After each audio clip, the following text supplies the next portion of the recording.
Olá, Carlos. Antes de mais, muito obrigado por teres aceitado fazer esta entrevista. Nós vamos começar com a pergunta que começamos sempre, que era: se tu fosses o Moisés, qual é que era o mandamento que tu aplicarias hoje em dia à sociedade contemporânea? Obrigado, Miguel. É um gosto estar aqui e começar logo pelos os 10 mandamentos.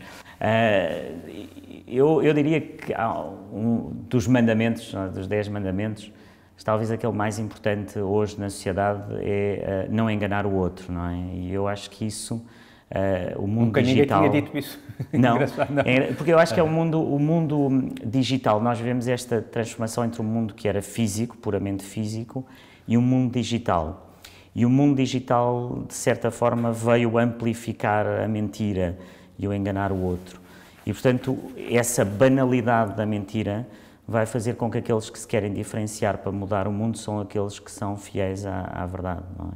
E a ser genuíno e a mostrar, de certa forma, a sua própria vulnerabilidade e não ter medo de assumir a verdade. E, portanto, acho que poderia ter ido por outro caminho, mas penso que é aquele que mais me diz hoje, e sobretudo estou a viver uma situação política em que sinto que isso seria o mais importante. Se todos respeitassem esse mandamento, depois o resto vem por acréscimo. Depois pensava em mandamentos mais que não são dos 10, mas poderiam ser outros. E eu acho que tudo para mim é a educação, e portanto a minha base, ou aquilo que foi a minha vida, e o ter conseguido ter a mobilidade social vindo de uma família pobre do Alentejo, foi a educação e a obrigatoriedade da educação, de uma educação gratuita, de uma educação com acesso para todos. Esse é um mandamento para a sociedade que é essencial, que liga também com o mundo digital, porque precisas de muito mais educação, precisas de espalhar e que todos tenhamos acesso a essa educação. E, portanto, também teria esse como mandamento para o futuro. Então, já que estamos a falar da questão acabaste por falar um bocadinho, de alguma maneira, das redes sociais e das mentiras que proliferam por aí fora. A esquerda tem uma posição mais dura com o que se passa nas redes sociais do que a direita. Eu gostava de perceber qual é que é a tua posição em relação a isso, porque a esquerda, no fundo, tem uma agenda em que quer policiar mais, de alguma forma, as redes sociais, e a direita acha que não se deve policiar, portanto, ou seja, o nível de limites está em sítios muito diferentes. Ainda por mais, tu trabalhaste em Bruxelas. Epá, isto é um assunto que não podia ser mais contemporâneo. Eu gostava que tu me dissesses qual é que é a tua posição em relação a isso. A minha posição é interessante porque ela vem de ser um otimista da tecnologia e, portanto, de querer acelerar o engenheiro e tudo isso, e de querer acelerar a digitalização do mundo. Acho que isso é importante para o mundo, mas ao mesmo tempo ter a consciência que a digitalização está a destruir a democracia. E, portanto, tu tens necessidade de regulamentar fortemente para que essa destruição não aconteça. Portanto, eu estou do lado da regulação, mas a regulação com critérios.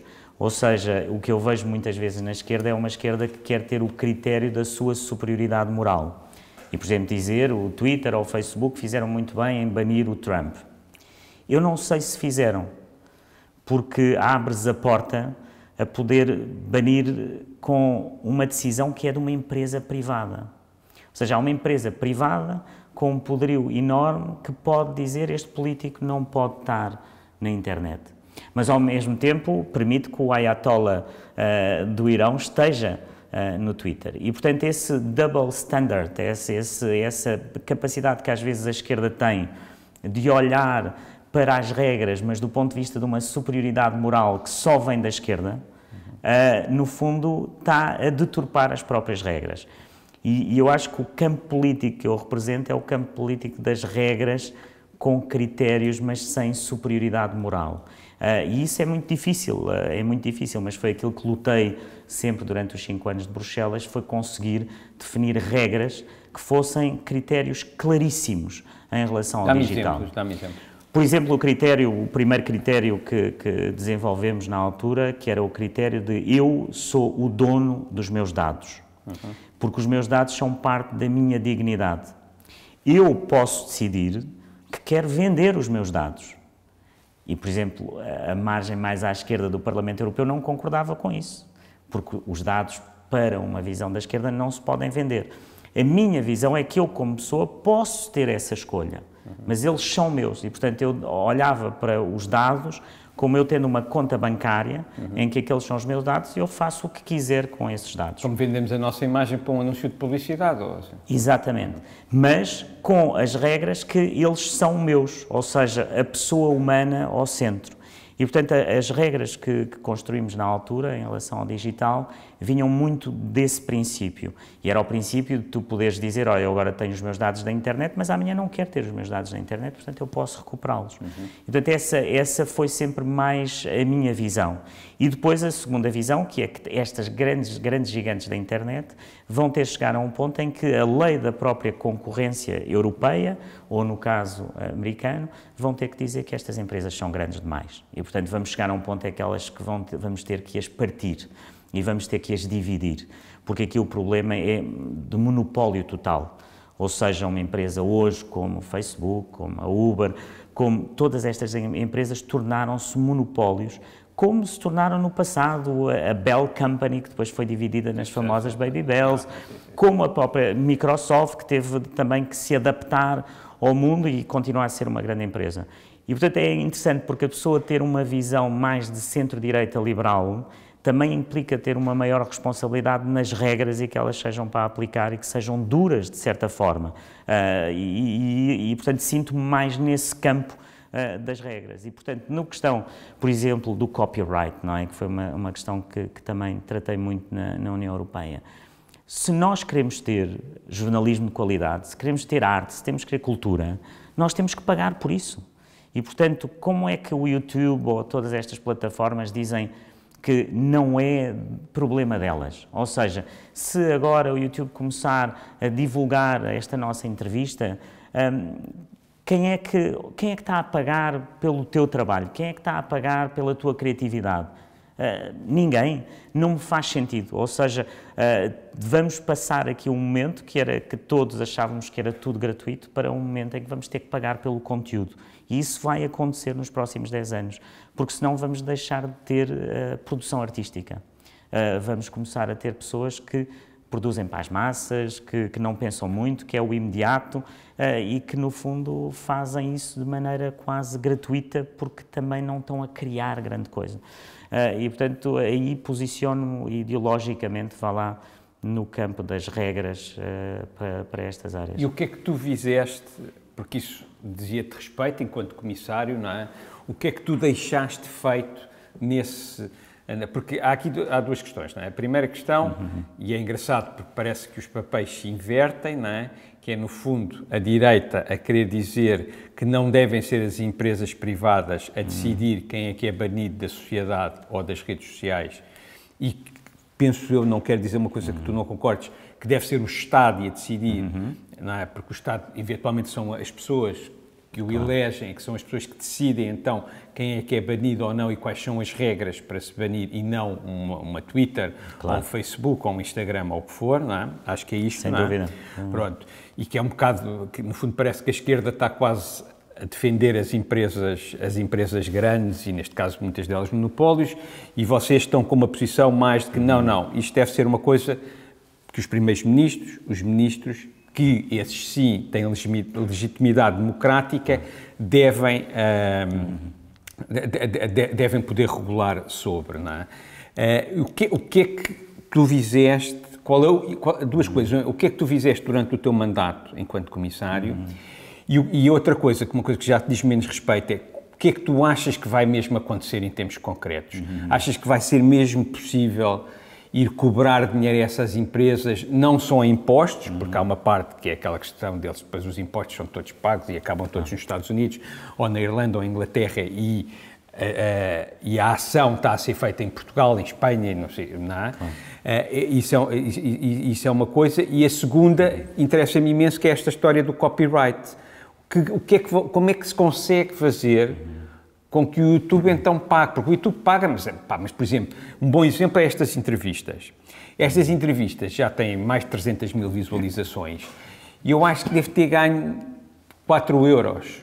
Pronto, nem fui lá buscar o dinheiro, mas por isso não é relevante, não é? Pronto, é evidente que um youtuber nos Estados Unidos que tem não sei quantos milhões, porque tem um mercado gigante, etc, etc, mas mesmo assim não consegue buscar nada de especial. Se calhar consegue buscar 1.500 euros de direitos. Portanto, o que é que foi feito nesses dois sentidos? Na parte do copyright e na parte de eventualmente legislar para que sejam os Estados a mandar sobre o que é que está nas redes sociais e não sejam as próprias empresas. As próprias empresas. Bom, várias umas que são mais, eu diria, mais técnicas, que uma tem a ver, por exemplo, com os impostos, não é? Que o que se passava há 5 ou 6 anos atrás, que se está a tentar mudar e agora vamos finalmente conseguir, é que as empresas pagavam impostos onde queriam e não onde produziam ou onde vendiam o produto. Esse foi o grande caso da comissária da concorrência, Margaret Vestager, em relação à Apple e os iPhones, que no fundo eram produzidos na Irlanda, eram vendidos noutros países, mas só pagavam impostos na Irlanda porque eram mais baratos. Não é? Claro. E, portanto, a ideia que se teve foi dizer nós temos que pagar impostos onde produzimos ou onde vendemos o produto. E, portanto, essa mudança crucial, que era muito difícil de fazer, porque quem manda na parte fiscal são os próprios países, e obviamente que um país como a Irlanda não queria que isso mudasse, não é? Porque obviamente eles têm uma vantagem em relação aos outros. E portanto essa parte foi uma das partes que foi feita durante a nossa comissão e portanto que essa vai estar ativa nos próximos anos. E depois aquilo que foi toda a lei do copyright, ou a diretiva do copyright. E a diretiva do copyright teve alguns pontos divertidos de nós vermos, por exemplo, os miúdos de repente, na altura, que não sabiam nada sobre a Europa, começar a falar sobre o copyright. Porque o YouTube pagou a um youtuber que começou a dizer, não, a Europa agora quer mandar nisto tudo. E a Europa não... E então chegava à casa e tinha os meus filhos a dizer, pai, o que é isto? A Europa agora quer mandar no YouTube. Que era completamente mentira. Ou seja, o próprio YouTube a tentar mudar. E achas que foi no YouTube Aquilo que na altura, obviamente não tenho prova disso, estou aqui no limite da especulação, mas era que o YouTube mandou vários e-mails a muitos youtubers a dizer cuidado porque agora a Europa vai ter esta lei e isto pode ser prejudicial. Para a vossa criatividade. Para a vossa criatividade. E portanto houve uma luta que foi realmente extraordinária na altura. Agora, o YouTube tem que ter, ou seja, o YouTube, quando estamos a dizer o YouTube, estamos a dizer outras plataformas. As plataformas têm que ter a capacidade de aceitar duas coisas. Têm responsabilidade pelo conteúdo, portanto, não são uma mera plataforma. Portanto, esse é um ponto essencial. E elas agora vão ter finalmente responsabilidade. Se tu meteres um terrorista a filmar um ataque, isso aí é gravíssimo, não é? E, portanto, não podes dizer, mas eu era a plataforma, o tipo filma aquilo e eu não tenho nada a ver com isso. Portanto, isso é uma parte de responsabilidade. A outra parte que eu acho que ainda estamos longe tem a ver com o que tu dizias, que é repensar os modelos de negócio. O modelo de negócio que nós tínhamos hoje nos mídia, que é um modelo baseado na publicidade, ele já não funciona. Já não funciona porque, como tu dizes, então daqui a 10 anos só temos os grandes youtubers americanos, as grandes cadeias de televisão americanas, e isso não pode ser. E, portanto, aquilo que fizemos, por exemplo, em relação às Netflix ou às HBOs, foi uma lei da obrigação de terem conteúdo dos próprios países.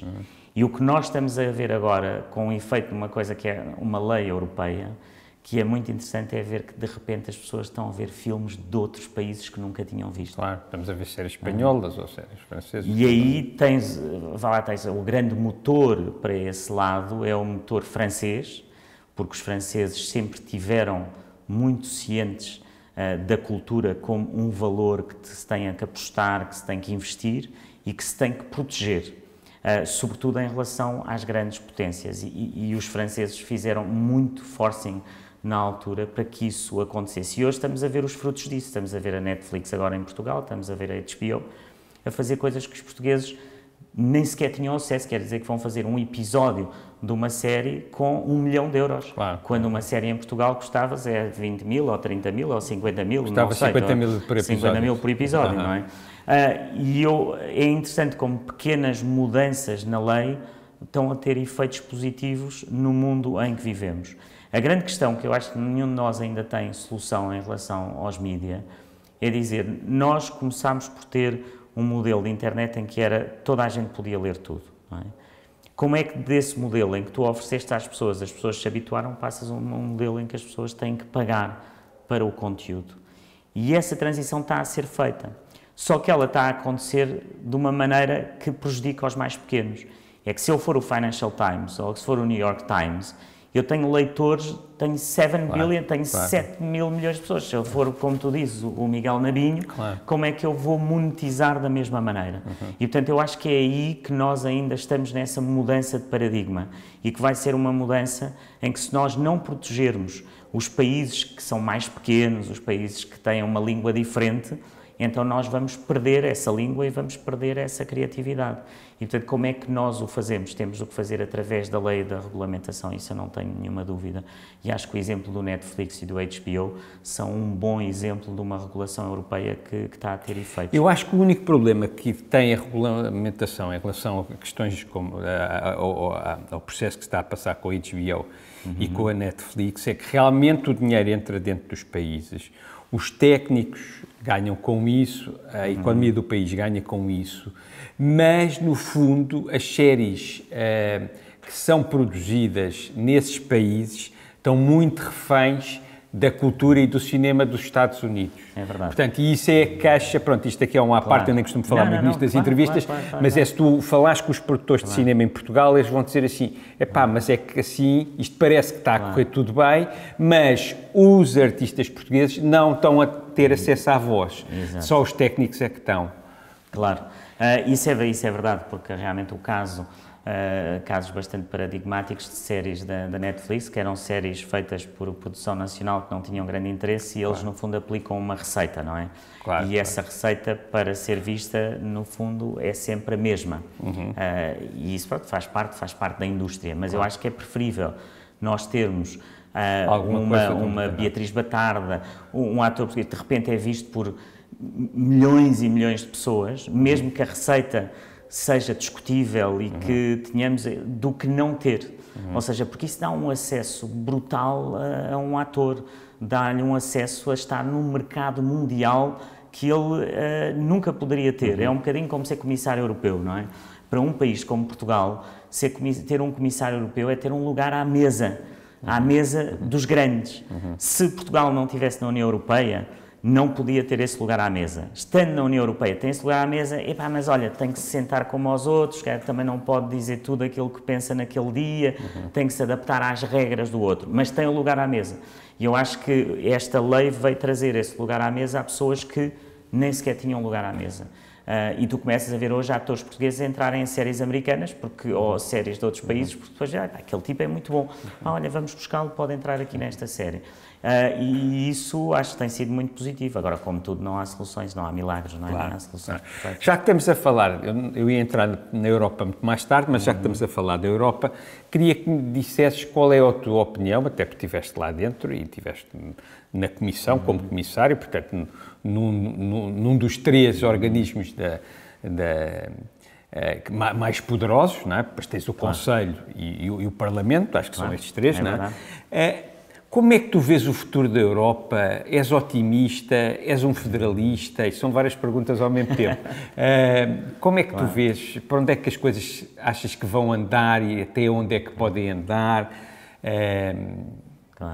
Eu sou um otimista sobre o futuro da Europa e quando falo muito para jovens e aconselho-os sempre a ler um livro do Simon Jenkins, que é A Short History of Europe, e ver o que era a Europa antes da União Europeia. Abram os olhos.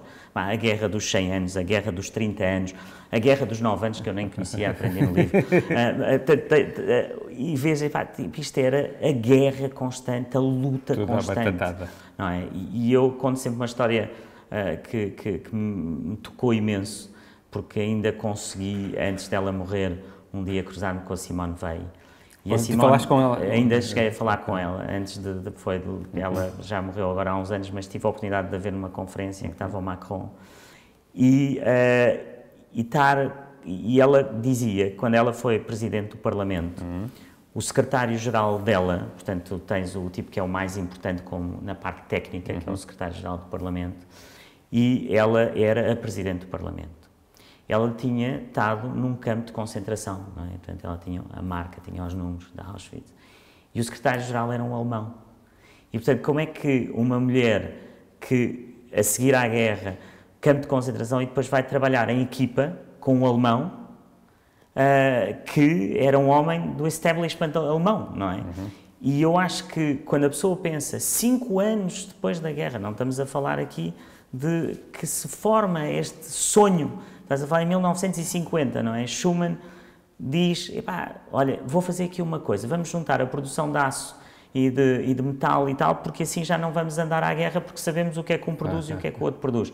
Isto é uma ideia brutal para a Europa. Eu sei que hoje é difícil para esta geração pensar nisso, mas eu acho que é possível pensar noutras coisas, não é? Que é pensar e dizer assim, como é que nós vamos ter um mundo que cada vez as fronteiras dizem menos, que os países estão mais fracos, como é que nós nos podemos defender? Só com uma organização supranacional forte.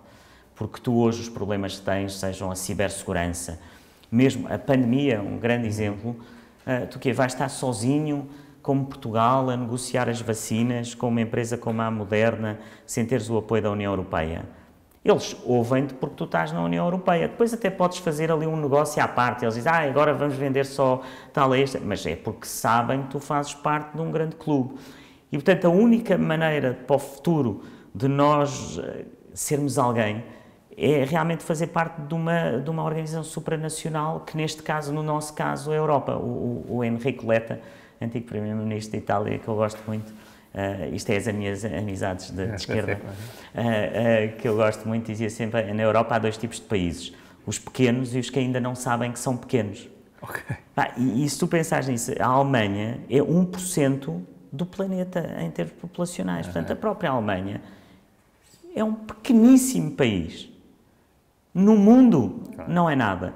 Agora, quando tu juntas 430 milhões, com o Reino Unido, infelizmente, esse saiu, eram 500. É outra coisa, não é? É outra coisa. E, portanto, essa já és metade da China. Já és metade, exatamente. Já então, és maior que os Estados Unidos. Já és agora, exatamente, imagina o que não és. E só não és de facto maior que os Estados Unidos porque não tens um verdadeiro mercado único. Porque as empresas europeias, muitas vezes, para criar mercado, vão primeiro para os Estados Unidos e depois é que voltam. Porque querem abrir uma empresa em Portugal, tem uma burocracia, depois vão à Espanha, tem outra burocracia. E, portanto, tudo isso, eu acho que é essencial para o nosso futuro. Acho que nós não temos... A questão aqui não é uma questão de dizer, gosto ou não gosto. Então, quando falaste agora de Portugal e Espanha, que é mais difícil abrir uma empresa, o teu caminho é federalista, de alguma maneira. O meu caminho é uma federação de Estados-nação, que é muito diferente de uma federação americana, que é uma federação de Estados. Qual é a diferença? No fundo, tu tens uma federação de Estados que eles próprios são nação, ou seja, estamos aqui a falar post-Westfália, não é? Tipo, tens Estados-nação que têm uma identidade, que têm uma nação e que têm um Estado, mas ao mesmo tempo se unem numa federação. É muito diferente de Estados que não são nação, ou seja, nos Estados Unidos tu tens uma união de Estados, mas eles não são uma nação, a Califórnia não é uma nação. E, portanto, essa noção de uma federação de Estados-nação, ela vai acontecer. A questão aqui é que não é nos próximos 10 anos, será nos 50, ou nos 60, ou nos 100 anos. Porque se tu reparares a Europa, em todas estas crises, ela foi aumentando, ela tornou-se mais poderosa. O sistema financeiro caiu. O que é que aconteceu? Agora temos um sistema de resolução de bancos europeu, temos um sistema de supervisão europeu, não tínhamos antes. A pandemia veio, agora vamos ter finalmente uma união de políticas de saúde à séria. Os fogos em Portugal, quando foi, lembro-me disso, nós estávamos com o Juncker e demos conta que a Europa não tinha um serviço de proteção civil europeu, era preciso mandar um avião, não havia avião. Não é? Portanto, isso também se construiu. E, portanto, as crises vão fazendo com que esta Europa se vá tornando cada vez mais uma federação de Estados-nação. Agora, não é para a nossa vida, não será para o nosso lifetime, mas irá acontecer. E eu acho que isso reforçará a soberania de cada um de nós. A minha teoria, ou o meu pensamento mais ideológico aí é que tu és mais soberano se estiveres numa soberania mais forte do que se estiveres sozinho. Quer dizer, a soberania de Portugal sozinho é difícil, não é? Porquê é que tu achas que... Eu vivi em Bruxelas e eu sentia com os meus colegas que as pessoas do sul da Europa são menos europeístas do que as pessoas, não sei se é isto a mesma coisa, que os tipos do norte da Europa. Eu não sei se é por motivos económicos de conveniência. Achas que os do sul são um bocadinho mais? São menos próximos da Europa. Estão-se mais nas tintas para a Europa. E os do norte acreditam mais no projeto europeu. Não sei se isto tem um motivo económico, se tem um motivo religioso, não é? O sul é mais católico, o norte é mais protestante, portanto eles acreditam mais no progresso de alguma maneira, e nós, acho que a religião católica é um bocado mais conservadora e mais estática. Eu sentia isso. Tu também sentias isso em Portugal? Eu acho que isso mudou muito, Acho que isso mudou muito. Acho que os países do norte tornaram-se, de certa forma, nos anos céticos. 2000, muito céticos, especialmente porque eram eles que pagavam, não é? E porque sentiram a capacidade que tinham financeira e que estavam a pagar para os outros. E, portanto, isso criou essa divisão norte-sul. E os europeus do sul, apesar de, como tu dizes, estarem mais distantes da realidade europeia, ou seja, tu, por exemplo, estás na Alemanha ou estás em França e discute-se muito mais a Europa. Ou seja, o telejornal abre com a Europa, fala da Europa. Exatamente. Mas até a própria bandeira aparece mais. Sem dúvida, aparece mais. Aparece mais. Aqui nós nunca vemos a bandeira mas aqui, no fundo, nós, de certa forma, eu sinto que há menos anti-europeísmo. Ou seja, eles falam mais, mas têm pessoas que verdadeiramente são anti-Europa. Em Portugal, tu é raro veres mesmo o Partido Comunista ou o Bloco de Esquerda a terem uma posição totalmente anti-europeia e contra o euro. Já tiveram, passaram por isso, mas não é tão forte como isso. Enquanto a pessoa vê a extrema-esquerda e a extrema-direita francesa, agora também isto tudo tem vindo a mudar, e um bocadinho, sobretudo na extrema-direita do caso da Le Pen, mas completamente anti-Europa, visceralmente anti-Europa. Eu lembro-me de ir a Paris, falar, por exemplo, sobre a imigração e sobre o facto de estarmos a envelhecer como Europa e de precisarmos de imigrantes, precisamos de pessoas que venham de outras partes do mundo, precisamos dessa diversidade, e ter imediatamente ataques brutais da Le Pen, lembro-me de ela fez uma conferência de imprensa, o que é este comissário que vem dizer isto, é por isso que nós não gostamos da Europa. E em Portugal ou em Espanha nós não vemos isso dessa maneira, não é tão arraigado. Vemos pessoas que dizem, a Europa, isto não nos traz nada, tal, mas não é da mesma maneira. E, portanto, vivi essas realidades. Eu acho que foi a experiência mais interessante da minha vida profissional de sempre, não é? Viver estas diferentes sensibilidades, país para país, e o que é que as pessoas olham para a Europa, o que é que sentem da Europa, e as diferenças são colossais e abismais entre os vários países. Ao mesmo tempo, sentimos-nos todos cada vez mais europeus, ou seja, a Europa vai fazendo o seu caminho, e as pessoas, apesar dessas diferenças, quando vão aos Estados Unidos ou quando vivem nos Estados Unidos, sentem-se europeus. Quando vão para a Ásia, sentem-se europeus. E tive muitas experiências, que é a experiência de estar fora da Europa e sentir as pessoas virem e sentirem-se muito... Eu acho que todos os europeus deviam fazer um estágio, que era ir fora da Europa, e depois voltavam, e depois iam ver as coisas da coisa, espera aí, mas bem, nós na Europa comemos o frango e a galinha, não sei o quê, tudo com um conceito e um standard de higiene completamente diferente. Por exemplo, nos Estados Unidos podes lavar os frangos com lexívia, não é? Tu na Europa não podes fazer isso. E dizes assim, não vou aos Estados Unidos, aquele sabe tudo ao mesmo, não é? Estar a comer frango ou estar a comer peixe. Na Europa não sabe. Mas isso é graças a quê? É graças à Europa. Foram as regras europeias que fizeram isso. Mas eu quando estou não sei onde na China, e depois estava no hotel, estava um cheiro a fumo, e estava uma poluição, e depois cheguei a Beijing, aquilo é uma coisa, uma nuvem. Mas na Europa não é assim. Quem é que fez isso? Foram os países? Não, os países não fizeram nada disso, foi a Europa que os obrigou os países. Nós em Portugal, que consciência ambiental é que tu e eu e a nossa geração tínhamos? Zero.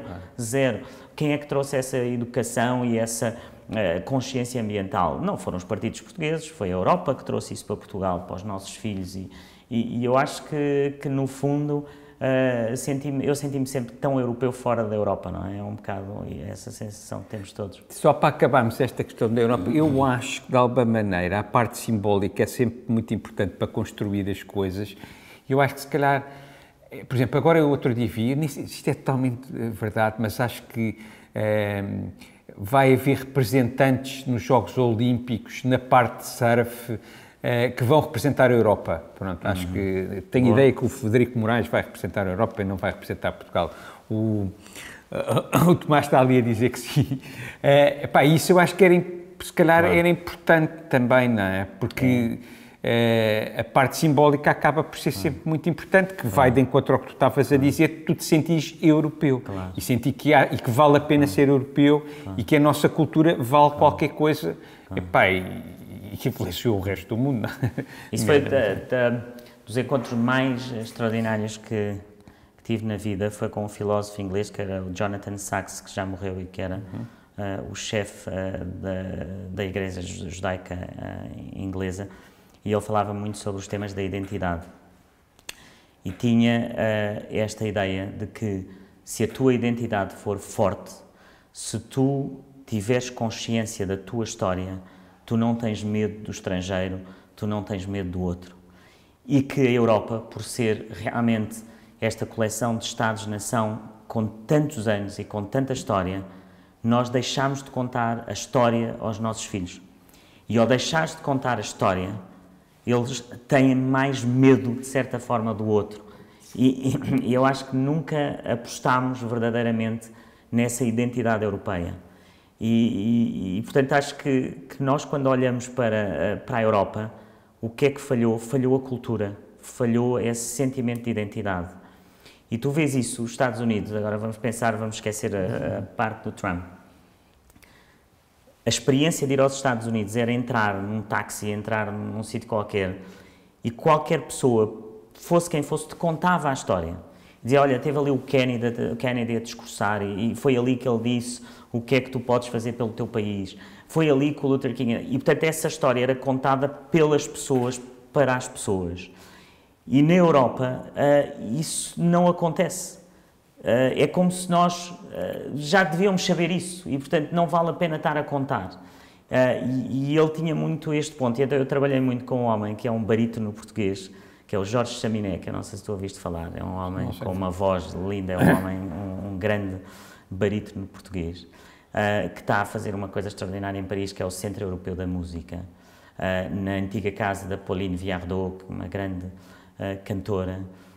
E ele trabalha tudo isto, por exemplo, na música. Ele diz, a identidade da música clássica é a identidade da Europa, porque a música clássica nasceu aqui, é nossa e é parte da nossa identidade. E ele contava muito, por exemplo, na Itália, ele dizia, tens um jardineiro, e ele está a cantar... Uma área do verde ou qualquer coisa. Porquê? Porque aquilo era popular, porque aquilo era das pessoas. E eu acho que tenho muito essa ideia dessa identidade, do reforçar dessa identidade cultural. E como a Europa não trabalhou isso, nós perdemos isso. Há uma cena incrível nos Jogos Olímpicos que eu agora não te posso precisar, mas depois podemos confirmar, de uma atleta italiana que, quando ganha a prova, não sei se foi nos Jogos Olímpicos ou numa prova outra, em que ela vem com a bandeira da Europa. E era a primeira vez que isso aconteceu, por isso acho muito interessante o que estás a dizer.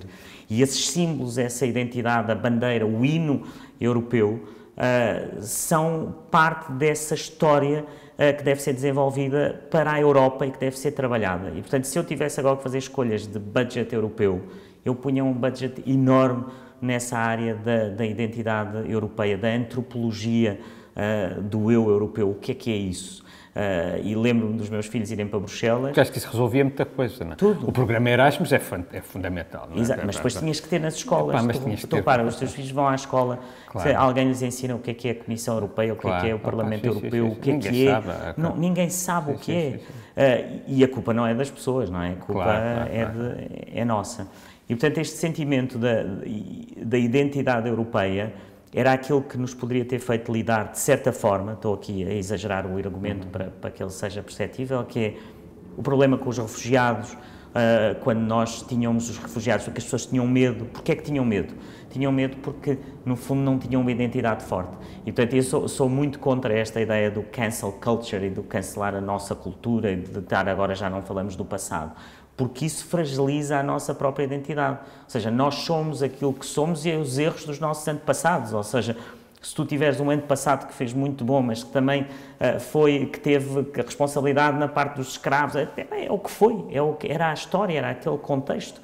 E, portanto, nós temos que reforçar sempre a nossa identidade. E, portanto, trabalhei muito com o Jorge Chaminé, que está agora a fazer o Centro Europeu da Música, que tem essa ideia através da música, com o Pascal Lamy, que é um dos grandes visionários da Europa, e que dizia sempre isso, não é? Até havia uma frase, o Jean Monnet, diziam que ele dizia, mas depois o Lamy disse-me que ele nunca disse, que se tivesse que começar a Europa, teria começado pela cultura.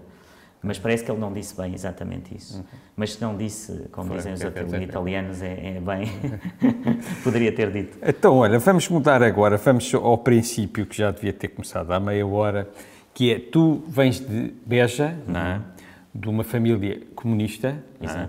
E eu queria perceber como é que foi o teu percurso até chegares ao técnico, com 18 anos, acho eu, e quando é que aparece a tua consciência política, se ela aparece em contestação ou que tu vias em casa, e depois a seguir como é que é a tua relação com isso, mas essa é a segunda pergunta. Não, então, portanto, eu nasci em Beja em 1970 e de um pai que era convictamente comunista.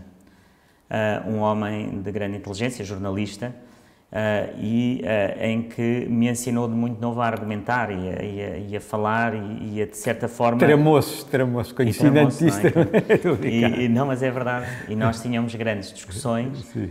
E eu vivia, no fundo, vivia entre dois mundos, de certa forma.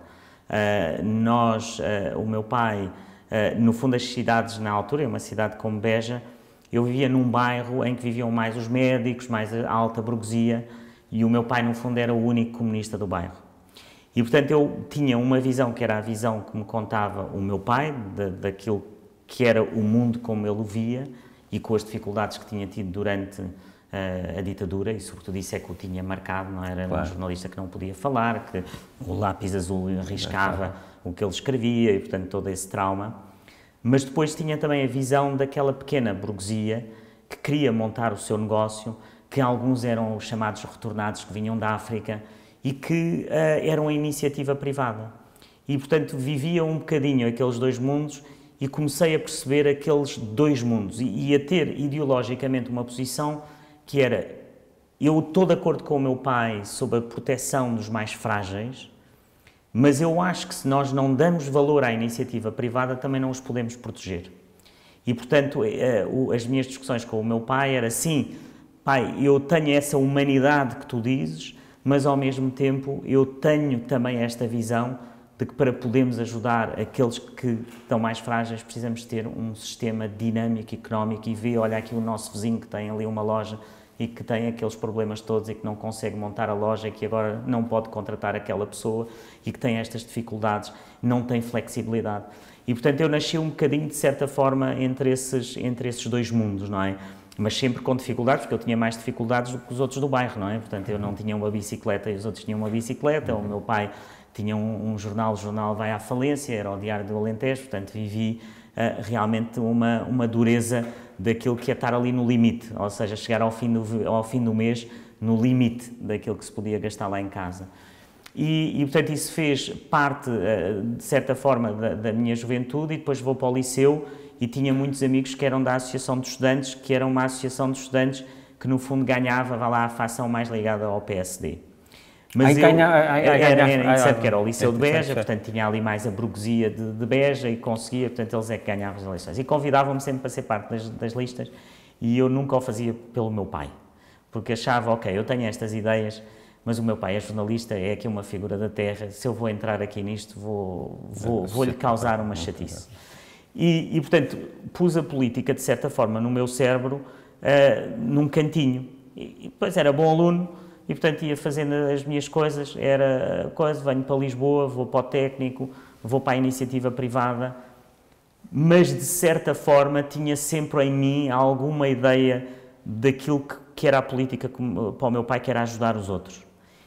E ficou sempre lá dentro qualquer coisa, não é? Ficou sempre, mas durante anos eu, de certa forma, reprimia essa ideia da política, que é uma coisa que eu digo sempre aos mais jovens, quando vou às escolas, que é: cuidado com aquelas coisas que vocês gostam muito, mas que no vosso coração têm tanto medo de falhar ou têm tanto medo de assumir, que escondem tanto que se esquecem que gostam disso, não é? Portanto, a vossa paixão pode estar tão escondida que vocês nem sequer a assumem. E eu acho que no meu ponto de vista pessoal, eu no fundo, como até era bom estudante, era bom naquilo que fazia na iniciativa privada, eu sentia sempre que não me sentia preenchido, mas também não sabia porquê, não é? Porque aquilo estava muito reprimido lá dentro. Até que depois, um dia, por um acaso da vida, em que tenho um encontro com o António Borges, que depois um dia me pede para ajudar num gabinete de estudos do PSD, que eu nem sabia exatamente o que era um gabinete de estudos.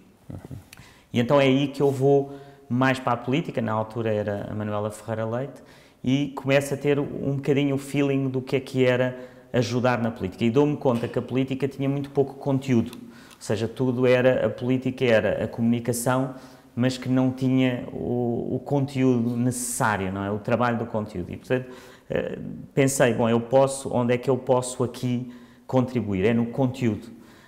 E lembro-me, às vezes digo isto também às pessoas, acho que era Indira Gandhi, que dizia que há dois tipos de pessoas, aquelas que no fundo fazem o trabalho e aquelas que tomam o crédito do trabalho dos outros. E depois dizia, fica sempre no primeiro grupo porque há menos concorrência. E eu acho que tive sempre essa ideia do conteúdo e de trabalhar o conteúdo. Mas agora estás a passar... E agora estou um bocadinho no outro lado, ou seja, tenho que estar no outro lado claro. E tenho que ter aquilo que eu tive como experiência de pessoas que me possam trabalhar esse conteúdo. Mas, de certa forma, essa é a minha origem na política. Não é sequer uma origem ideológica, é uma origem de conteúdo político, de trabalhar para as pessoas através de soluções, de políticas, de dados, de análise e de trabalhar com isso. Portanto, eu venho desse lado da política, não venho do outro lado da política, para o bem ou para o mal. Depois, obviamente, se eu tivesse vindo do outro lado da política, teria uma postura de orador diferente e teria uma conversa mais política e, portanto, eu venho desse lado, mas eu acho que esse lado é, de certa forma, o futuro da política, porque as pessoas vão querer cada vez mais participar na política, o mundo digital veio desintermediar o papel do político e, portanto, o papel do político não é o papel do antigo político, é o papel de um político que cria conteúdo político com as pessoas. E daí estas minhas ideias um bocadinho agora diferentes de criar uma Assembleia de Cidadãos para Lisboa, e estar a construir com as pessoas e ter as pessoas a construir política contigo. Porque eu acho que se não fizermos isso, as pessoas cada vez vão afastar-se mais da política, detestar os políticos, detestar a política, porque dizem, estes tipos estão ali, fazem o que querem, não sou consultado, não construí nada com eles, não quero isso. E, portanto, é isso que eu queria trazer, de certa forma, à política. Continuando nisto, como é que tu vês hoje o PCP e o Bloco até? Porque na direita, hoje, e isto está muito em cima da mesa, que as pessoas acham, muitas das pessoas de direita acham que o PCP, para fulanizarmos só num partido para ser mais simples, é o simétrico do Chega. E depois há muito aquela conversa de que a malta ataca o Chega, mais de esquerda, do PS, mas o PCP é a mesma coisa. Qual é a tua posição em relação a isto? Eu acho que não, é difícil comparar, acho que são os dois igualmente maus, não é? O ponto é que o PCP é um partido que, no fundo, tem aquela superioridade moral do grande livro que acho que todas as pessoas deviam ler, de Álvaro Cunhal, que é a Superioridade Moral dos Comunistas, que é um livro importante, como diz a Zita Seabra, para perceber o comunismo, mas que faz afirmações gravíssimas sobre o mundo, não é? Que fala sobre ditadores a dizer que eles são bons, que fala da situação da Venezuela, que eu acho que é uma situação de um drama humano brutal, sem condenar essa situação, e, portanto, isso é muito mau. Obviamente que afirmações racistas do outro lado do Chega são péssimas, mas é um bocadinho, eu acho que nesse tipo de perguntas, quando me as fazem, é um bocadinho como é que a pessoa compara vários males, não é? Eu não gosto nem de um nem do outro, não é? E isso, agora, compará-los acho difícil, até porque depois cai-se na argumentação. Não, mas espera aí, porque os comunistas não dizem mal da Venezuela, mas tiveram este papel durante a ditadura e, portanto, é diferente. O André Ventura... E eu acho que tudo isto é mau, tudo isto é mau. Tudo isto está a criar uma fricção na sociedade que é péssima, porque é criar na sociedade a fricção do ódio, não é? Mas achas que o PC procura o ódio na sociedade? Eu não sei se procura o ódio na sociedade, mas procura uma superioridade moral em que acha que todas as pessoas que são para lá, sobretudo estamos aqui a falar da área do PSD e do CDS, são pessoas más. Ou seja, aquilo que se criou com a diabolização que se fez de Pedro Passos Coelho é horrível para a sociedade. Eu muitas vezes perguntava, mas as pessoas, ou seja, quando a maneira até vocal como a Catarina Martins falava de Pedro Passos Coelho, ou do lado do Partido Comunista de outra maneira, dizem assim, mas as pessoas acham que um primeiro-ministro quer fazer mal às pessoas, não é? Isso foi muito negativo para a democracia e isso foi culpa do Bloco de Esquerda e do Partido Comunista, que decidiram diabolizar e, portanto, têm uma teoria que é, não, mas se é uma pessoa do PSD, ele até se pode fazer de mansinho, mas ele é mau. Qual foi o primeiro vídeo que saiu quando eu entrei na campanha? É um vídeo que diz que Carlos Moedas há as duas faces do Moedas, a cara e a coroa, que é um vídeo cheio de mentiras, mas que quer diabolizar isso. E isso é uma diabolização que a esquerda vai pagar muito caro, porque isso é uma diabolização da democracia que fragiliza a democracia. E, portanto, eu não sei, não saberia definir se é ódio, se é detestar, mas é mau, é muito mau e isso foi muito mau para a nossa democracia. E aquilo que eu continuo a ver é isso da parte da esquerda. Obviamente que a extrema-direita, o que é que tem tendência a fazer? É diabolizar os tipos da extrema-esquerda, obviamente. Portanto, eles estão-se a puxar cada um para o seu canto. Eu gostava de ver um discurso em Portugal da extrema-esquerda que fosse, nós queremos nacionalizar tudo.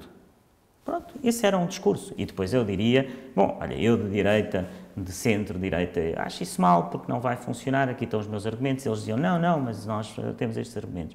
Isso é que era uma discussão política. Se reparares, a discussão hoje nesses partidos é dizer, epá, cuidado. Aliás, foi essa a força da geringonça, não é? Que é dizer, bom, o PS não é mau, mas os outros tipos são o diabo.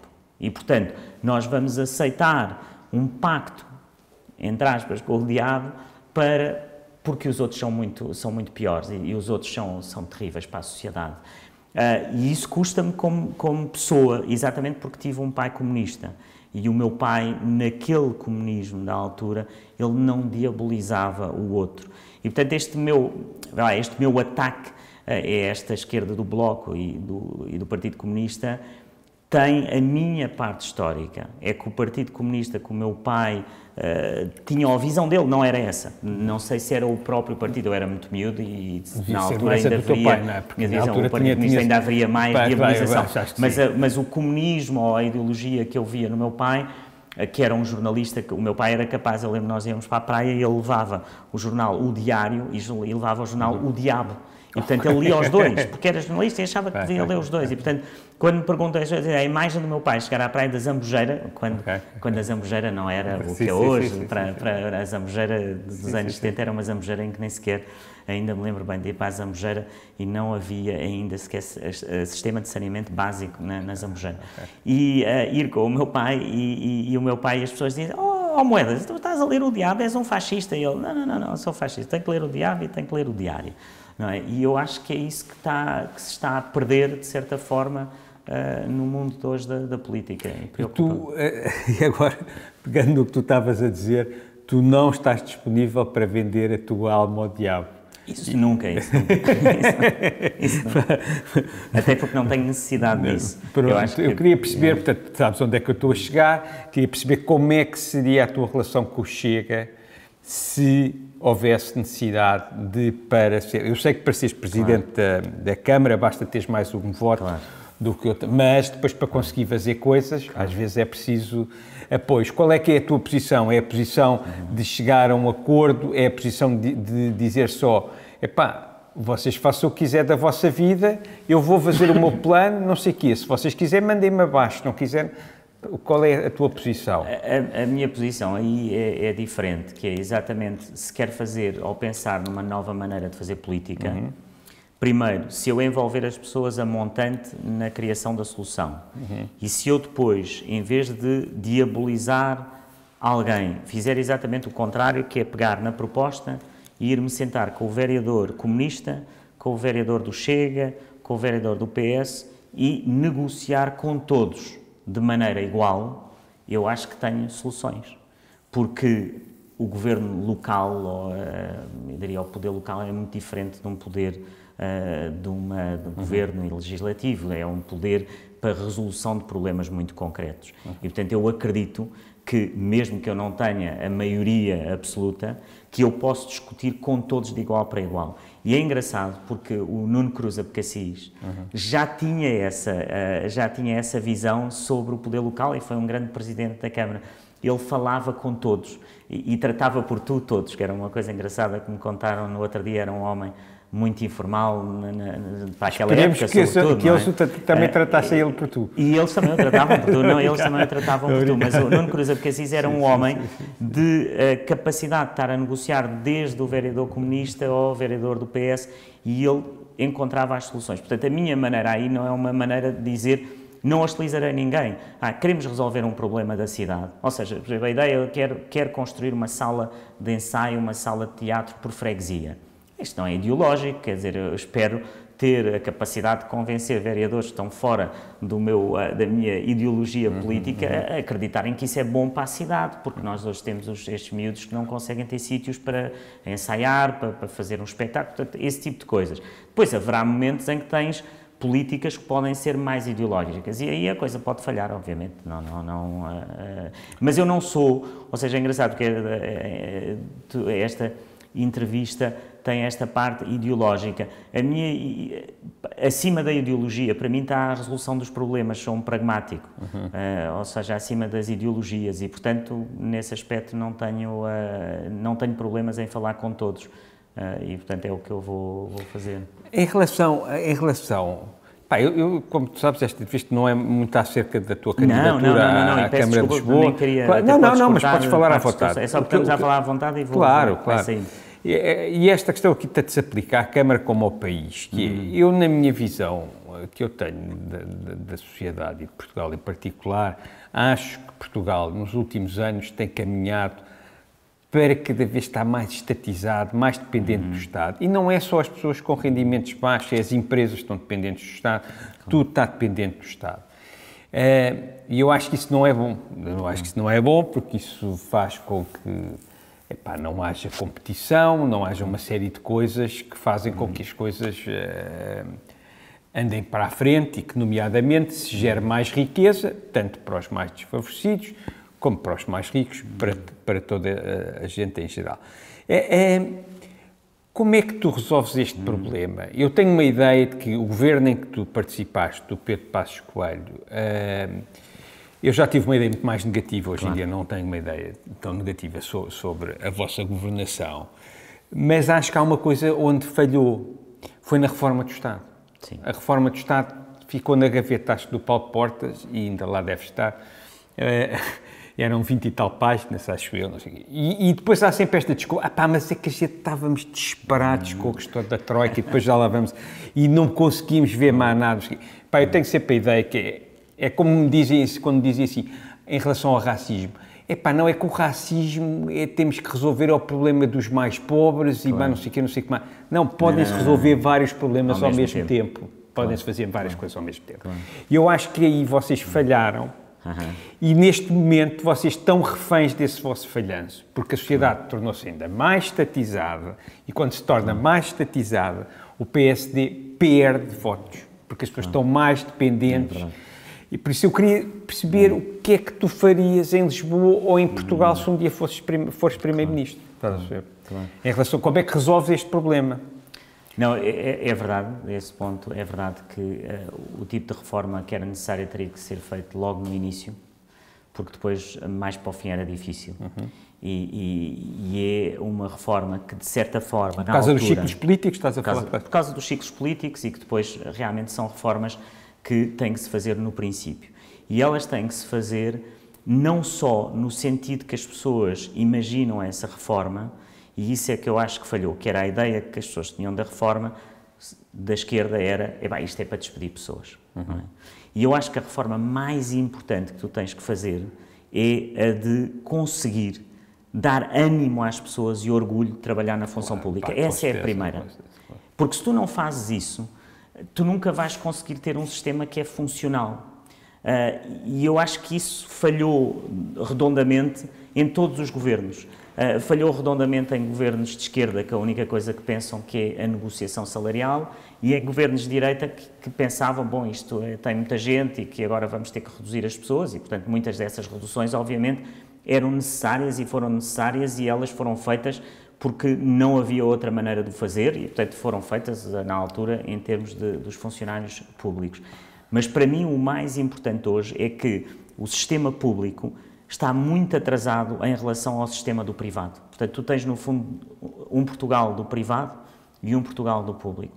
Um Portugal do público que, desmotivado, com pouca digitalização, e portanto nós vimos isso agora, por exemplo, pessoas na Câmara Municipal ou no Estado, para não estar sempre a dar o mesmo exemplo, que durante a pandemia vão para casa, mas não têm computadores, o computador lá do serviço é um computador que é fixo e tem 10 anos, e portanto eu acho que a melhor maneira de começar uma reforma do Estado, ao contrário do que se pudesse imaginar da área política de onde venho, é exatamente o contrário, é a capacidade primeiro de estar com as pessoas e dizer vamos aqui trabalhar em conjunto e vamos partir um bocadinho esta verticalização dos serviços, que é um dos grandes problemas de pública em Portugal, é que ninguém fala com ninguém, tu mandas um processo para o Ministério ou para a Câmara e aquilo fica perdido no seu silo. Portanto, essa é a primeira parte da reforma. E só aí é que tu depois podes avaliar uma segunda ou terceira parte desta reforma, que é as pessoas são pagas com dignamente, são avaliadas com dignamente, têm os incentivos certos. E eu acho que é mais por aí, porque a dependência que tu tens hoje do Estado não tem a ver com o próprio Estado, tem a ver com uma ideologia de uma área política que quer que todo o sistema privado dependa do Estado, que seja cliente do Estado. Portanto, estamos a falar aqui de duas coisas diferentes. Uma é a reforma das instituições e como é que elas podem ser mais fortes, e a outra que é a dependência que hoje os próprios privados vivem do Estado. Porque se nós tivéssemos privados que não dependiam do Estado, esses privados eram muito mais independentes do que são hoje em Portugal. E tu em Portugal tens muita gente no privado que diz, epá, ouça, eu até estava aqui, mas eu estou muito dependente dos contratos do Estado. Como é que tu podes fazer isso? Retirando a política à escolha, por exemplo, do que é os contratos públicos. Os contratos públicos deveriam ser escolhidos não pelos políticos, mas por sistemas de mérito em relação a qual é a melhor qualidade de preço, qual é a melhor empresa, e não ser um sistema político, porque esse aí está sempre aberto à corrupção, não é? A escolha. E, portanto, tudo isso são temas que nós vamos ter que mudar no futuro, seja da contratação pública, seja da motivação das pessoas e desta dependência ao Estado. Agora, isto não se faz em 2 anos nem em 4 anos, são projetos de 10 anos. Mas faz-se em algum tempo. Faz, olha, faz superior. Faz quando alguém tiver vontade política para o fazer, e nunca ninguém tem. Porquê? Porque quando se mexe no Estado perde-se votos, mas deixando o Estado aumentar mais, ainda fica-se numa piscadinha de rabo na boca, verdade, nunca se sai da coisa. É verdade. Eu penso que aí a questão aí da coragem, ela não Por exemplo, há coragem. o Sócrates investiu no Estado, não é? Sim. Está sempre a dizer, não, o Sócrates investiu em aumentar os salários dos funcionários públicos não, das eleições. reformou o parque escolar. Pai, não sou um socratesista, ou como é que se diz? Um socrista, não sei como é que se diz. Um apoiante. Um apoiante do Sócrates, como podes imaginar, mas ele mudou o parque escolar, fez o simplex, ele tinha vontade. Mas como é que ele fazia isso? Era o parque escolar com as empresas que eram amigas dele, mas fez. Toda essa parte. Está bem, mas eu não concordo. Isso não pode ser. Não, mas havia vontade. Eu desconfio que o Sócrates tinha mesmo vontade de reformular o Estado e de melhorar as coisas. Isso era um tema para outro podcast, porque houve ali vários Sócrates, não é? Ou seja, há um Sócrates no começo, depois há um Sócrates no meio, depois há um Sócrates no fim. Claro, mas houve a determinada altura que eu acho que ele queria mesmo reformar as coisas. Ele era um tipo que queria mudar as coisas. Pronto, depois queria fazer mais coisas que a gente não concorda. Eu acho que o Sócrates lá teria as suas coisas, eu não lhe consegui ver muitas coisas boas, até porque as coisas más são tão... Claro, mas eu também não posso defender. Mas eu acho que a questão, exatamente, que tocaste aí, é a grande diferença entre a esquerda e a direita em Portugal. É que, por exemplo, quando nós falámos no mérito na função pública, eu lembro-me que no nosso governo criámos uma instituição para fazer o recrutamento através do mérito. Essa instituição chamava-se CRESAP, mal ou bem. Era uma instituição para recrutar as pessoas com base no mérito. Para o Estado? Para o Estado. Essa instituição hoje praticamente não existe. Não é? Ela desapareceu. Portanto, voltou-se a um sistema em que o próprio recrutamento é um recrutamento que é feito por amizades, por amiguismos. E isso aí, eu acho que a direita, pelo menos, tentou. Pode não ter funcionado, porque estas coisas às vezes não funcionam como nós queremos. Quando foi, por exemplo, o caso que estamos aqui a falar das contratações públicas, tudo isso é um ponto que eu acho que as pessoas de centro e centro-direita, exatamente porque vimos dessa ótica do pequeno empresário, daquele que lutou para ter a sua loja, o seu pequeno negócio, olhamos de uma maneira diferente do que o centro-esquerda. Olhamos de uma maneira de dizer, não, temos que ver aqui quem é que é a melhor pessoa, como é que ela vai fornecer este serviço, quanto é que custa.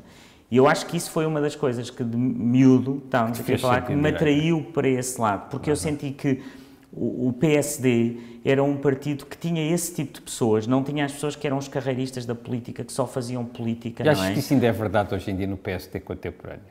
Não sei, haverá, poderás ter sempre um contato. Porque o que as pessoas têm vindo aqui, mesmo pessoas da área do PSD, é que me dizem, tu isso has de saber muito melhor do que eu, que é que dizem que o PSD hoje em dia está na mão, assim, de uma espécie de uns senhores feudais, cada um tem uns votos, e que depois acabam por ser eles que decidem quem é que está à frente do PSD. Isso é mais uma questão de e que no PS também dizem que é a mesma coisa.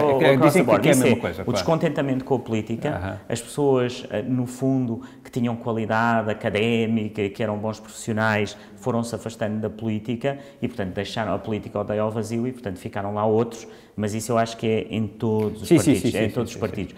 E isso, talvez, se quiseres aqui num ponto de vista mais pessoal, é uma das motivações que eu tenho para tentar, pelo menos, eu não sou nenhum profeta, não vou mudar, vou mudar alguma coisa e tentar mudar algumas vezes, trazer independentes para a política, trazer pessoas que vêm de fora e tentar com eles, de certa forma, fazer um equilíbrio, porque tu não podes chegar e dizer, olha, agora acabo com isto tudo, daqui faço um novo partido, para fazer os novos partidos isso demora muito tempo, nunca pensei nisso, nem acho que faça sentido em Portugal, aliás, vê-se o resultado de alguns, outros estarão por ali, mas eu acho é que se tem que conseguir transformar os próprios partidos trazendo gente de fora. E esse esforço, que é um esforço que muitos fizeram anteriormente, não sou eu que agora venho, não sou novo nisso, mas acho que é um esforço que se tem que acelerar, trazer essas pessoas e, portanto, acho que isso pode mudar. Agora, se me disseres, os partidos hoje em dia têm muita gente que se aproveitou dos partidos, obviamente que têm, infelizmente têm. Mas eu estou aqui para provar que se pode fazer um bocadinho diferente. Conta-me um bocadinho de uma forma sucinta. Tu eras a nossa ligação com a Troika, não é? Uhum. Como é que foram esses tempos? Como é que a coisa funcionou? Qual é a ideia? Há muita ideia que a Troika eram uns burocratas, os incompetentes, uns gajos que não percebiam nada de Portugal. Como é que tu viste? Porque tu tens talvez tens o melhor ponto de vista, não é? Sobre o que se passou naquela altura. Primeiro eram os burocratas, obviamente, não é?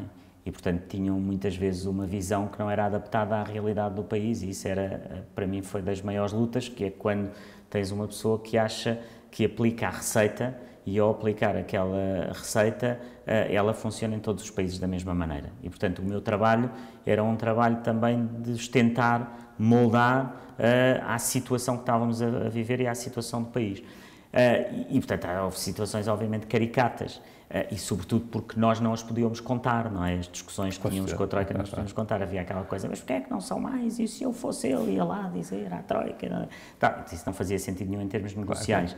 E, portanto, havia um bocadinho uma parte dura, que era depois tinhas de fazer boa cara e dizer, não, porque nós também queremos fazer isto. E às vezes não queríamos. Outras coisas queríamos fazer. Não era aqui, não nos estávamos sempre a esconder atrás da Troika. E, sobretudo, na parte mais da flexibilidade da economia, isso eram medidas que nós queríamos fazer. Agora, quando era aquelas partes dos cortes, era uma angústia brutal, não é?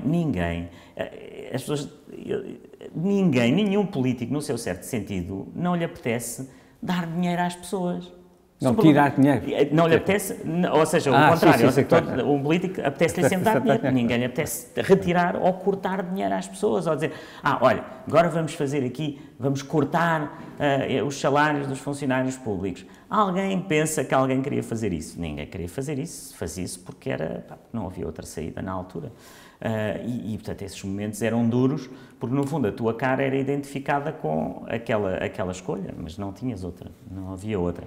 Mas eram tipos engraçados, havia gente, conheci pessoas nestas andanças, seja do FMI, seja da Comissão Europeia, que depois conheci melhor, havia pessoas de grande, com intelectuais, académicos, gente fabulosa, que valia a pena conhecer, mas tive um trabalho dos diabos muitas vezes para os convencer, exatamente porque alguns eram muito bons e muito inteligentes e muito preparados, não é? Ok.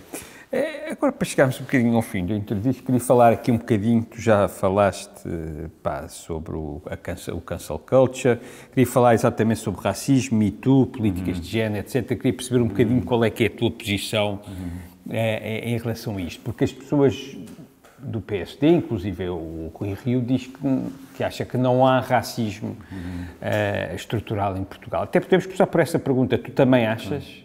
Eu acho que há racismo em todos os países, não é? E há pessoas racistas em todos os países. E, portanto, Portugal não é diferente de todos os países, não é? Há pessoas racistas e há pessoas que não são racistas. Porque eu acho que Portugal é super racista. Achas que Portugal é super racista? Eu não sei, eu acho que Portugal em muitas coisas é muito mais racista do que os Estados Unidos e Inglaterra juntos. Porque eu acho que, tu sabes, porque andaste por lá, tu tens diretores de universidades americanas que são negros, tu tens um presidente dos Estados Unidos que foi negro, portanto eles conseguem, depois aquilo é mais violento, não é? Mas eu acho que se calhar é mais violento, porque aqui eles estão todos na Cova da Moura, estão todos em gueto, e ainda não vieram bem chatear-nos a nós brancos, eu acho que, ao centro da cidade, porque se calhar se vierem, se calhar os gajos do Chega vão se chatear e vai começar tudo à traulitada. Por isso eu acho que, a Inglaterra, tu vês mesmo, tipo, ainda outro dia estava-me a contar um amigo meu de direita, que a essa altura houve um inglês, amigo dele, que veio para cá e vinha de Cascais para Lisboa para o banco de comboio. E que chegava ao banco e os gajos diziam, mas tu vês de comboio com esses pretos todos dentro do comboio, não sei o quê. E o gajo ia para casa doente. Claro. A Inglaterra já não dá para dizer uma coisa destas. Não, eu penso que há... Eu tenho tido comentários nas entrevistas extraordinários. Outro dia houve um gajo que me dizia, num comentário, que me dizia que achava normalíssimo, porque eu estava aqui a dizer com a Susana Peralta, que não achava tolerável que te chamassem chamuço ao Primeiro-Ministro. Claro, não é e o gajo escreveu-me um texto a dizer que achava. E eu até lhe respondi a dizer que, se você acha que é tolerável chamar a uma pessoa de origem indiana chamuça, então também podemos chamar a um chinês chop suey e a um japonês hirokomata. Claro.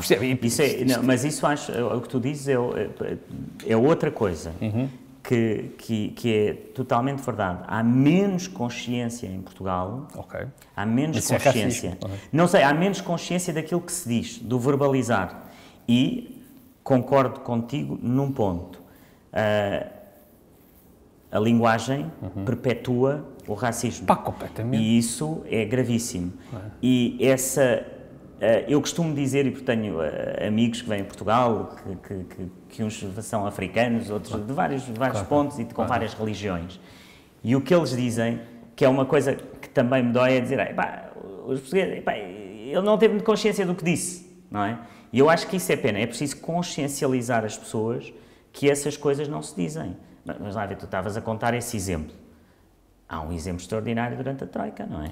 Há um representante sindical da CGTP que refere-se a um dos representantes do FMI como, já não sei se foi o negro ou o preto ou o que foi, do FMI. Isso podemos ir ver isso. Portanto, um representante sindical... Mas eu não acho nada... Portanto, isto é o que eu acho que o racismo não é uma coisa de direita em Portugal. Agora, eu acho que é mais... Agora vamos só... vamos relativizar isto tudo, que vamos à outra parte, que é, em Portugal não há essa consciência, mas ao mesmo tempo os amigos que eu tenho que estão em Portugal, que têm outra religião ou que têm outra cor, dizem de dentro que os portugueses que não sentem o que sentem noutros países muitas vezes nórdicos.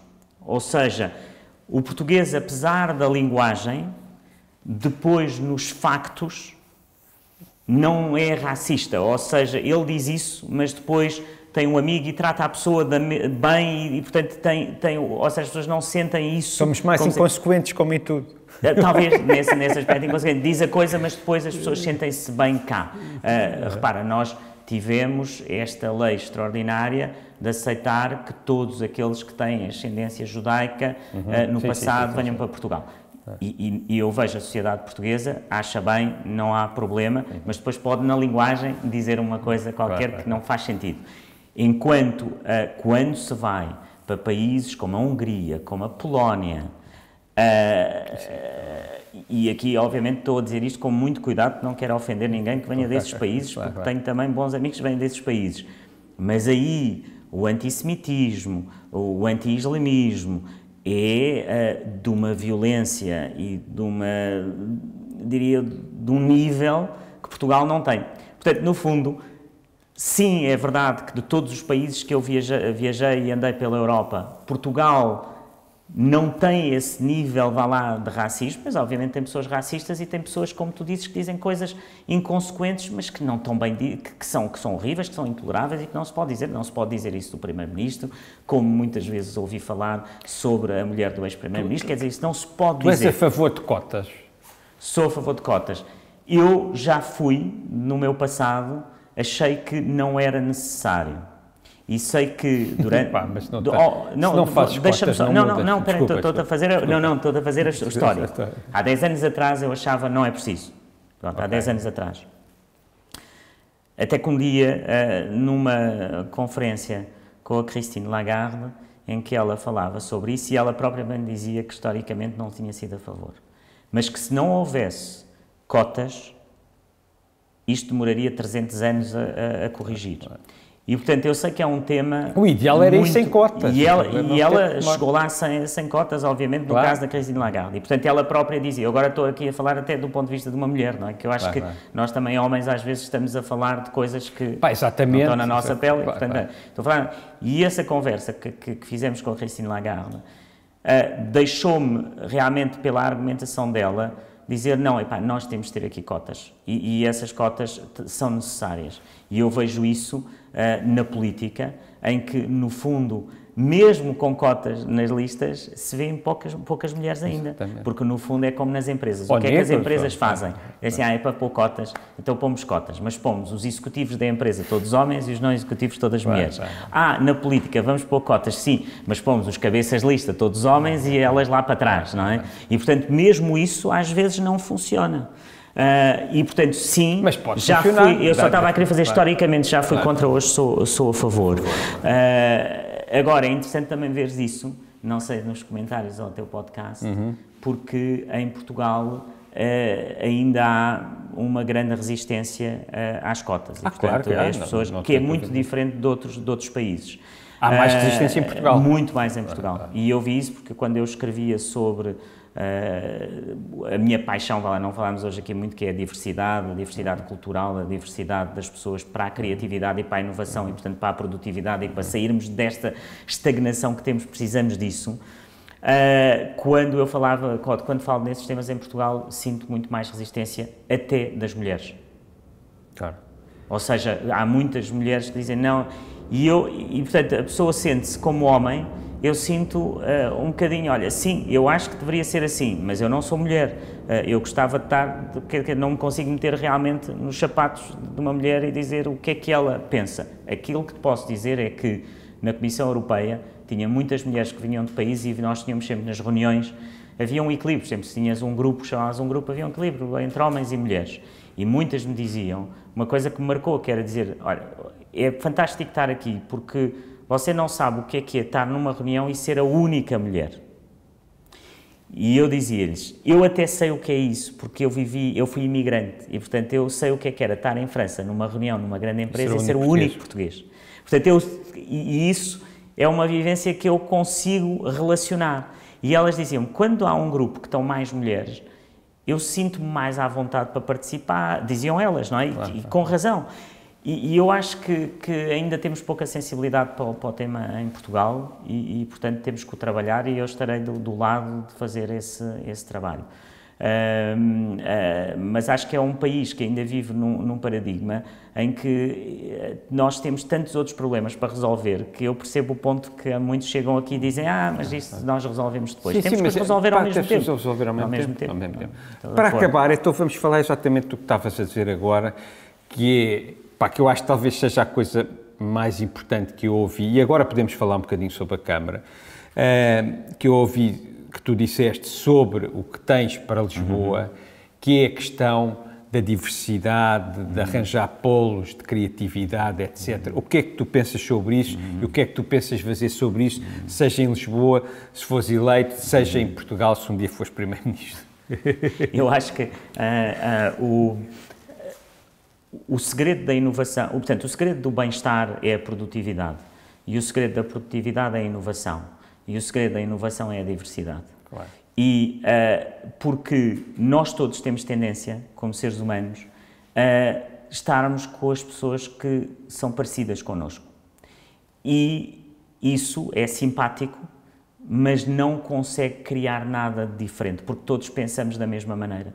E, portanto, a minha luta foi sempre de conseguir ter sistemas em que a diversidade é mais complicada, ou seja, tu quando estás com pessoas que são muito diferentes, ao princípio aquilo custa a carburar, custa a andar, mas quando anda, inovas no produto, inovas na empresa, inovas na maneira de ter os teus serviços, no processo, porque as visões são muito diferentes. Mas tem mais atrito, ou seja, é o que eu chamo uma fricção criativa, não é? Que não pode ser o caos, porque o caos não funciona, e eu acho que quem conhece bem como tu os artistas, sabes que os artistas, seja um escritor ou seja um pintor, muitas vezes está a pintar naquela manhã e não lhe apetece. Portanto, há uma parte de disciplina que é necessária para a própria criatividade. O autor que se levanta de manhã ao jornalista escreve 1000 palavras e não lhe apetece naquele dia, mas escreve, porque todos os dias tem que escrever, para depois teres momentos de criatividade. E a história que eu mais gosto e que eu tinha um grande amigo que foi o presidente da SAP, que é uma empresa mundial que hoje é um dos maiores potentados em termos de informática, que é um dinamarquês, que é o Jim Schnapp, que escreveu um livro que se chama The Dream and the Detail, o sonho e o detalhe. E eu acho que faz muito parte da criatividade que quem realmente consegue ser criativo tem imensa atenção ao detalhe, exatamente porque a tua obrigação de focalização mental no detalhe, quando tu libertas a tua mente, o sonho vem e tu consegues, não é?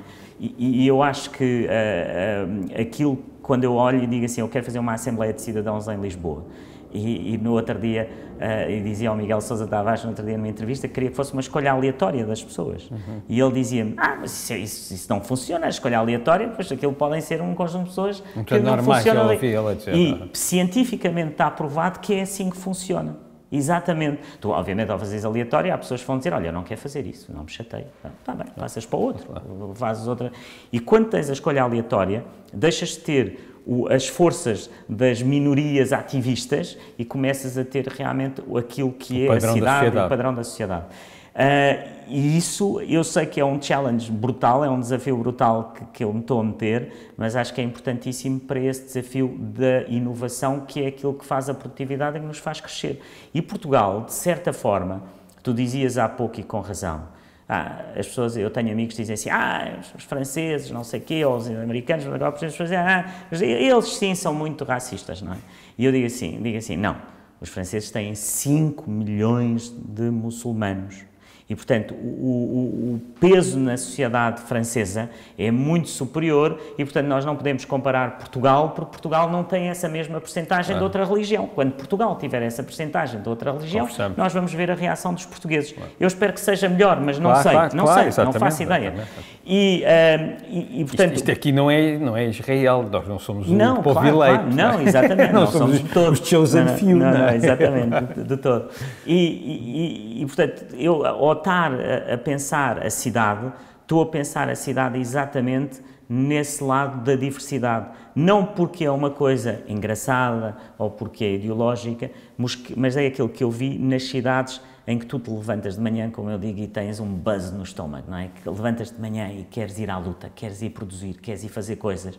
E essas cidades têm essa diversidade. As melhores cidades do mundo são cidades com enorme diversidade. E, portanto, nós vamos ter que trabalhar nessa diversidade em Lisboa, que é uma cidade que já tem, obviamente, diversidade, muito mais do que há 20 anos, muito mais do que há 10 anos. Ela não está, é espalhada no decision making, ou seja, na decisão, no poder de decisão, como tu dizes. O que é que nós vemos? No Parlamento temos, hoje em dia, penso que 2 ou 3 mulheres negras. Num Parlamento com muita coisa. O que é que temos?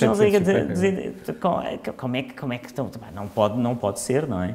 E portanto, nós temos que trabalhar essa diversidade e trazer essas pessoas. Falava aqui mulher negra, também poderia falar de muçulmanos, também poderia falar de judeus, também poderia falar de pessoas que vêm de outros países, não é? Por exemplo, nós cada vez temos uma comunidade de leste ucraniana. Onde é que estão essas pessoas na sociedade? Estão aqui a trabalhar ali atrás. Pronto, então, e é preciso vê-los, é preciso que eles estejam em muito mais coisas, não é? E portanto, isso faz parte ou seja, dessa minha visão para a cidade, porque as cidades, dentro de 10 ou 15 anos, o motor dos países já são as cidades. Dentro de 10 ou 15 anos, eu acho que os países vão ser muito pouco e as cidades vão ser muito. E, portanto, vais ter uma concorrência global de cidades. Portanto, tu não estás a ver... Diz-me 2 ou 3 coisas concretas que tu farias para isso, para que isto aconteça, para que essa diversidade apareça e para que essa discussão na sociedade apareça, que traga produtividade, que traga criatividade, coisas concretas. Olha, pronto, a Assembleia de Cidadãos é a mais óbvia de todas estas. Depois, criar em Lisboa uma coisa diferente do Web Summit, a que eu chamo a fábrica das empresas, não é? Que é instalar em Lisboa uma série de pessoas, uns que vêm de fora, outros que são portugueses, e que em vez de estar a trabalhar naquilo que eu chamo o ter a ideia, porque eu acho que todos temos ideias, e há ideias muito boas, trabalhar no processo de criação empresarial. E como é que essa criação empresarial é feita para a empresa crescer. E se tu fores buscar modelos como há na Alemanha, o Rocket Internet, que é um modelo que eu gosto muito, em que basicamente tens um prédio de 7 andares, a malta entra no primeiro andar sem ideia, no segundo andar já tem ideia, no terceiro depois tem empresa, vêm uns tipos de marketing que vêm ajudar, depois vêm os tipos do produto e, portanto, é todo um processo. Se tu falares com os unicórnios portugueses, com a Daniela Braga, com o Nuno Sebastião, todos eles dizem não foi a ideia, foi o processo. E, portanto, o que falhou na nossa estratégia até agora é que pensámos que aquilo que era ter uma feira de ideias e depois as pessoas com a ideia e aquilo se desenvolvia. Para nós termos empresas maiores para lutar, temos que ter. E, portanto, há isso. Portanto, vamos aí anunciar um bom comissário ou comissária para a tecnologia, que é uma pessoa que não é um vereador da Câmara, mas que é uma pessoa que vai tratar pensar nisso. E isso, eu não venho aqui para destruir tudo. Por exemplo, é verdade que o ponto, por exemplo, do hub do Beato, que não funciona, aquilo está tudo parado. Mas é um sítio ótimo, a questão aqui não é imobiliária. O que é que se faz esse processo? Portanto, isso aí é essencial. Segundo, cultura e teatro nas escolas desde o primeiro ciclo. Como é que nós... Porque é a Câmara que controla o primeiro ciclo. A Câmara que controla o primeiro ciclo. Portanto, o primeiro ciclo, aliás, os economistas todos te dizem que a maior importância de investimento tem que ser quando os miúdos entram na escola, não é? Claro, é aí que é o maior. E o que é que nós temos? Temos um sistema em que os miúdos trabalham as disciplinas, mas não trabalham à volta das disciplinas. E o que é que o que é que podemos trazer? É o teatro, é a cultura à escola e inserir isso no dia-a-dia deles. E isso vai-lhes dar esse gosto, o que eu chamo o gosto da diversidade e das intersecções. Se tu, desde miúdo, trabalhares com eles o gosto de ir para a fronteira e não estar só a dizer não, eu tenho que saber fazer estas contas, como é que é, os parentes é antes, depois. Isso é o centro, mas tu tens que os fazer navegar, dizer, mas espera aí, aqui a biologia e o teatro, mas o que é que isto tem a ver uma coisa com a outra? E, portanto, isto trabalhando isso desde o primeiro ciclo. Portanto, há vários programas, há um na Noruega que eu tenho estado a ver, que tem a ver com levar o teatro às escolas e que os miúdos comecem a falar em público com 5 anos, com 6 anos, estarem ali num treino teatral que lhes dá o gosto pelo teatro e pela arte. E, portanto, tudo isso vai ter que ser trabalhado. Por exemplo, eu acho que na educação nunca se fez muito, apesar do primeiro ciclo, fazem-se escolas, fazem-se parque escolar, mas é engraçado, eu sou engenheiro, mas sou menos do betão e mais do conteúdo, estás a ver? Acho que és engenheiro civil. Civil, eu até sei fazer uma escola. Umas vigas e uns pilares. Ok. Chegaste a fazer? Chegaste a trabalhar? Não, fiz uma coisa que tu nem imaginas. Eu comecei a fazer estações de tratamento de água e esgotos. E especialmente de esgotos. Aqui em Portugal? Não, em França. Em França, e portanto andava com umas botas até ao joelho, com os pés bem dentro da porcaria. E isso também eu acho, é engraçado, eu acho que sou o produto de experiências tão diferentes que as pessoas têm dificuldade em colocar-me dentro de um box, não é? E dizer, não, moedas é assim. As experiências que eu tive na vida foram de tal ordem, desde estar no meio de França, em Orleans, a fazer uma estação de tratamento de esgotos, a depois estar na Universidade de Harvard, estar num banco de investimento em Londres, estar na política, montar a minha empresa, dão-me uma visão muito transversal e cá está, nessa interseção, diversidade. O que é que eu quando era miúdo, que lembro-me de chegar a Paris, e para isso foi a minha grande mudança, ir para o Erasmus, que era dar-me conta exatamente que eu vinha de um mundo tão fechado, tão pequeno, em que todos éramos iguais, todos tínhamos nascido em Beja, todos éramos vizinhos, todos íamos para a escola, todos pensávamos da mesma maneira. E o meu pai, de certa forma, era aquele que era um bocadinho diferente e que provocava a diferença.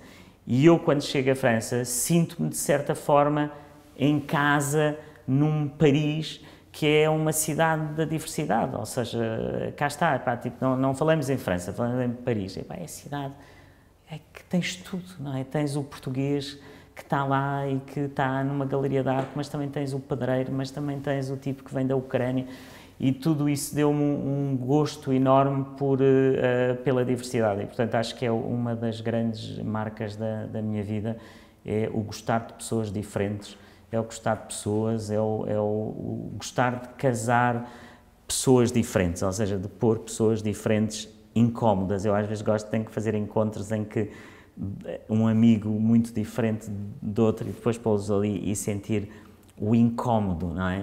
E ver como é que aquele incómodo depois se transforma numa relação e como é que às vezes consigo fazer com pessoas completamente diferentes. Em Portugal não é muito fácil isso, porque nós normalmente quando estamos a jantar, estamos sempre, um diz uma coisa e a outra pessoa diz sim, sim, e a outra diz, pois é, nós estamos sempre a dizer, pois é. Uma mulher francesa. Mas se forem, pronto, ou se estiveres em Inglaterra, é aquela que está se estiver em Inglaterra, o gajo diz, este vinho é muito bom, o outro diz, não, este não é tão bom.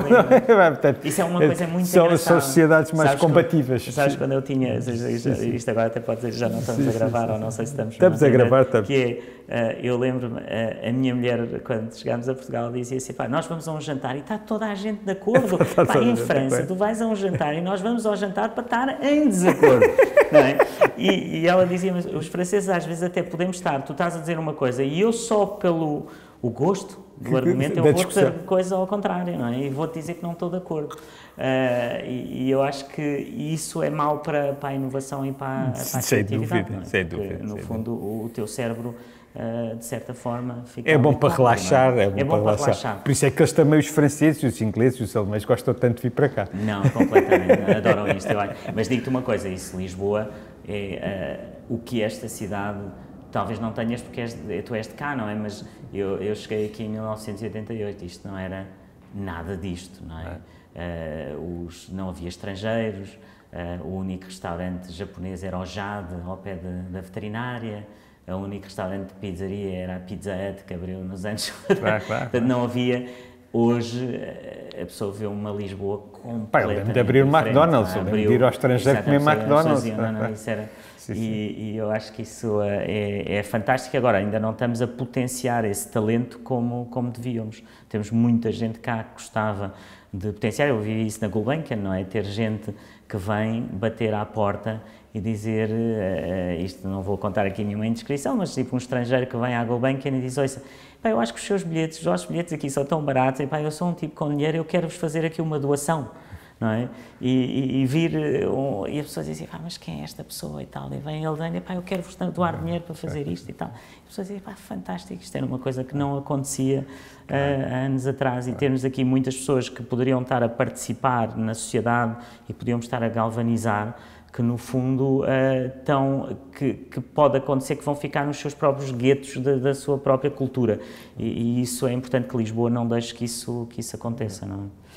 Carlos, olha, foi um prazer, desejo-te muito boa sorte para o resto da campanha, e havemos de falar mais vezes. Obrigado, Miguel, foi um gosto, foi um grande gosto estar aqui. Ainda bem, ainda bem.